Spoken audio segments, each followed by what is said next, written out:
एक तरफ यहां पर ब्रिटेन है तो दूसरी तरफ यहां पर कौन है? रूस है।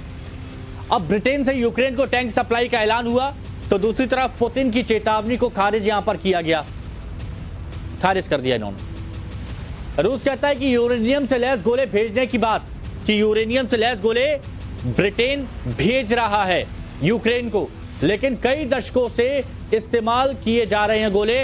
ये कौन कह रहा है? ये ऋषि सुनक साहब कह रहे हैं।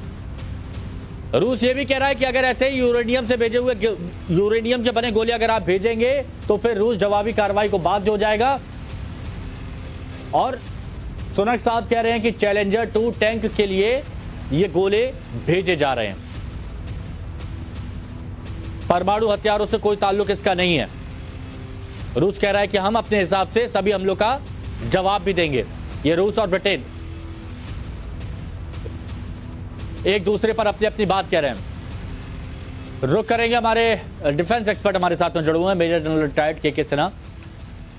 सिन्हा सर, यूरेनियम से बने गोले भेजने की बात की जा रही है और रूस कह रहा है कि अगर ये भेजेगा यूक्रेन को तो अंजाम अच्छा नहीं होगा, परिणाम भुगतना होगा। लेकिन ऐसे तो कई देश एक दूसरे से कहते आ रहे हैं, लेकिन अभी तक कोई एक्शन तो लिया नहीं गया है। तो ये भी क्या सीधे धमकी है? जय हिंद।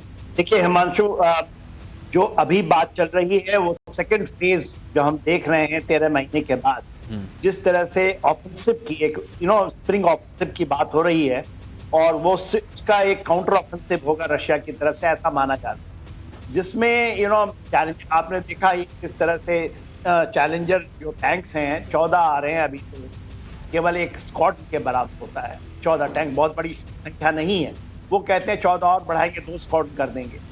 मगर इसके अलावा आपने लैपर्ड के देखिए, जिस तरह से लैपर्ड में अगर जो एम्यूनिशन की बात हो रही है जो कि यूरेनियम टिप्ड है, देखिए वो एक खास तरह का एम्यूनिशन है और वो पियर्स करता है, किसी भी आर्मर को पियर्स कर सकता है।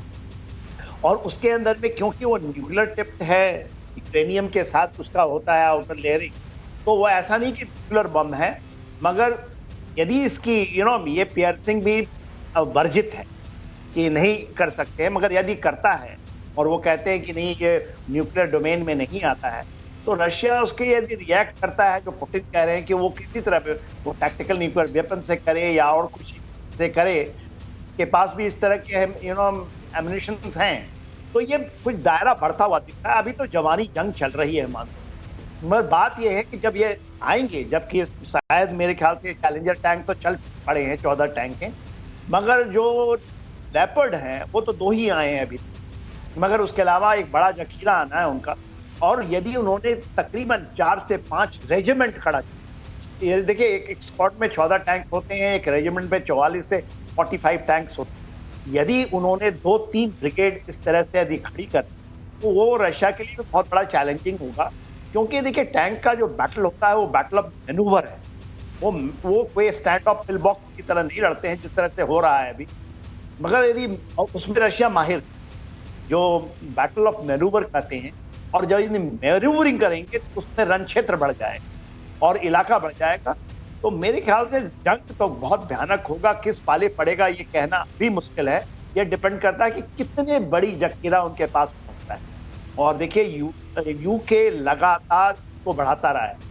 देखिए मार्च के महीने में एक हुआ था और ये इजराइल के जो प्राइम मिनिस्टर थे उनकी तरफ से आया है बेनेट का, कि एक समझौता होने के कगार पे था, जिसमें यूक्रेन के जेलेंस्की भी मान गए थे और इधर पुतिन भी मान गए थे कि हम गिव टेक करके कर लेंगे। मगर वो पहुंच गए, हम बोरिस जॉनसन साहब पहुंच गए, आपको पहला राष्ट्रपति जो G7 का, और आपने कीव की मार्गों में देखा घूमते, और वो नहीं करने देना चाहते। उन्होंने पूरे वेस्ट को खींच लिया है। इन्होंने यूनाइटेड स्टेट्स को, जो बाइडेन को भी वो खींच के लाए हैं कि नहीं, क्योंकि वो मानते थे। तो यानी अपनी अपनी तैयारियां यहाँ पर चल रही हैं, ये बात यहाँ पर कही जा सकती है। एक और बड़ी खबर है, वो बड़ी खबर भी हम अपने यहाँ पर दर्शकों को बता देते हैं, जो इस वक्त की एक बड़ी खबर युद्ध से जुड़ी हुई आ रही है। युद्ध के बीच यूक्रेन को जापान से नई मदद यहाँ पर मिली है। जापान के पीएम ने नई मदद का ऐलान किया और घातक हथियारों के लिए $30 मिलियन का पैकेज दिया। $30 मिलियन जापान देगा यूक्रेन को गैर घातक हथियारों के लिए।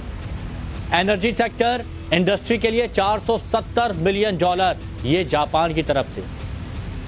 फूमियो किशिदा यूक्रेन पहुंचे ज़ेलेंस्की से उन्होंने मुलाकात की और मदद भी यहां पर दी गई है। जापान के प्रधानमंत्री ने नई मदद का ऐलान कर दिया कि गैर घातक हथियारों के लिए $30 मिलियन का पैकेज, एनर्जी सेक्टर, इंडस्ट्री के लिए $470 मिलियन ये जापान की तरफ से दिए जाएंगे यूक्रेन को, ताकि अपनी स्थिति को सुधार सके और अपने दुश्मन का सामना कर सके।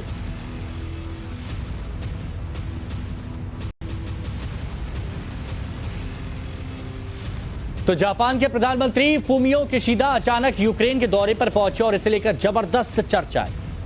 फूमियो किशिदा के यूक्रेन दौरे की वजह से जुड़ी कुछ जानकारी है, तो वो हम यहां पर आपको बता देते हैं। तो यूक्रेन पर हमले के बाद से वहां का दौरा नहीं किया है। ये फूमियो किशिदा की हम बात कर रहे हैं। अचानक यूक्रेन क्यों पहुंच गया किशिदा, इसको लेकर बहुत सारे सवाल यहां पर उठ रहे हैं, तो ये आपको बता दें। जनवरी में किशिदा ने ज़ेलेंस्की से फोन पर बात की थी और फोन पर बात करने के बाद ज़ेलेंस्की ने किशिदा को यूक्रेन आने का न्योता दिया था कि आप यूक्रेन आइएगा। G7 सदस्य देशों के नेता यूक्रेन का दौरा कर चुके हैं, वो तस्वीरें हमने आपको दिखाई भी। घरेलू स्तर पर यूक्रेन जाने का दबाव एक कारण हो सकता है, साथ ही वादा निभाने के लिए किशिदा का यूक्रेन जाने का यह फैसला हुआ, तो ये भी एक वजह यहां पर हो सकती है कि जो वादा किया था फोन पर बात करते हुए, जब न्योता दिया गया था ज़ेलेंस्की की तरफ से कि आप आइएगा यूक्रेन, तो इसलिए भी यह हो सकता है। अब आपको यह भी समझना होगा कि किशिदा और जब बात यहां पर हुई ज़ेलेंस्की के बीच में, तो किस तरह की बात हुई, दोनों की तरफ से क्या कहा गया, तो यहां पर हम आपको यह बता देते हैं। तो यहां पर आप देखेंगे कि फूमियो किशिदा की तरफ से कहा गया कि यूक्रेन शहर बूचा का उन्होंने दौरा किया है, जो किया है नेताओं ने, और ऊपर से जापान को पुराना दोस्त करार दिया। ज़ेलेंस्की की तरफ से यूक्रेन ने कहा कि जापान तो हमारा पुराना दोस्त है। फूमियो किशिदा जब यूक्रेन गए तो वहां पर मारे गए लोगों को उन्होंने श्रद्धांजलि दी, और ज़ेलेंस्की कहते हैं कि जापान शांति और व्यवस्था का रक्षक है, व्यवस्था एक बनाए रखने में एक मददगार साबित होता है। फूमियो किशिदा का कहते हैं कि क्रूरता पर उन्होंने गुस्सा जाहिर किया, मतलब देखा उन्होंने जिस तरह से वहां पर बर्बादी हुई, उस पर उन्होंने नाराजगी जाहिर की। तो वहीं रूस की तरफ से किए गए हमलों पर चर्चा ज़ेलेंस्की और फूमियो किशिदा के बीच में हुई, दोनों के बीच में बातचीत हुई कि कैसा रूस की तरफ से हमले यहां पर किए गए। इस दौरान फूमियो किशिदा बूचा में एक चर्च गए, वहां पर उन्होंने दौरा किया, तो दूसरी तरफ ज़ेलेंस्की की तरफ से G7 बैठक का निमंत्रण स्वीकार किया था। हालांकि फूमियो किशिदा ने पहले ज़ेलेंस्की को G7 बैठक का न्योता दिया था।